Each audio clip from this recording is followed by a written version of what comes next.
నుంచి కన్యాకుమారి వరకు ప్రజలంతా సుభిక్షంగా ఉండాలంటే భారత ప్రధానిగా నరేంద్ర మోదీని తిరిగి ఎన్నుకోవాల్సిన అవసరం ఉందని మెదక్ పార్లమెంట్ బీజేపీ అభ్యర్థి రఘునందన్ రావు అన్నారు.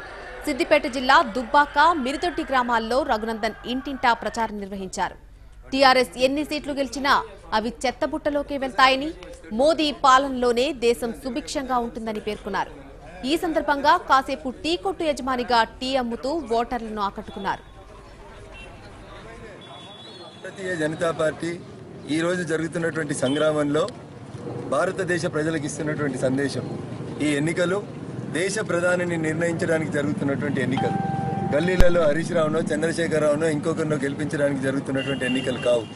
కాబట్టి దయించి విఘ్నులైనటువంటి దేశ ప్రజలందరికీ కూడా మేము చేసేటువంటి విజ్ఞప్తి ఒకటే, పింఛన్లు వస్తాయనో ఇంకొకటి వస్తుందనో రాష్ట్ర ప్రభుత్వానికి జరిగిన ఎన్నికల మాదిరిగా ఈ ఎన్నికలను చూడకండి.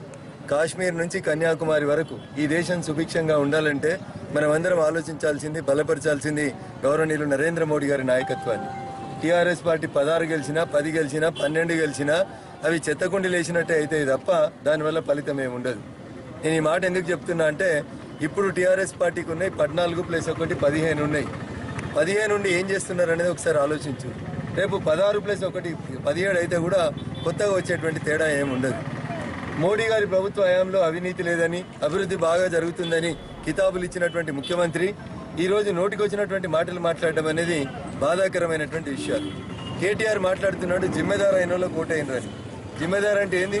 నీ నియోజకవర్గంలో రైలు యాక్సిడెంట్ అయి పిల్లలు చచ్చిపోతే వచ్చి కనీసం పరామర్శించకపోవడం జిమ్మెదారా?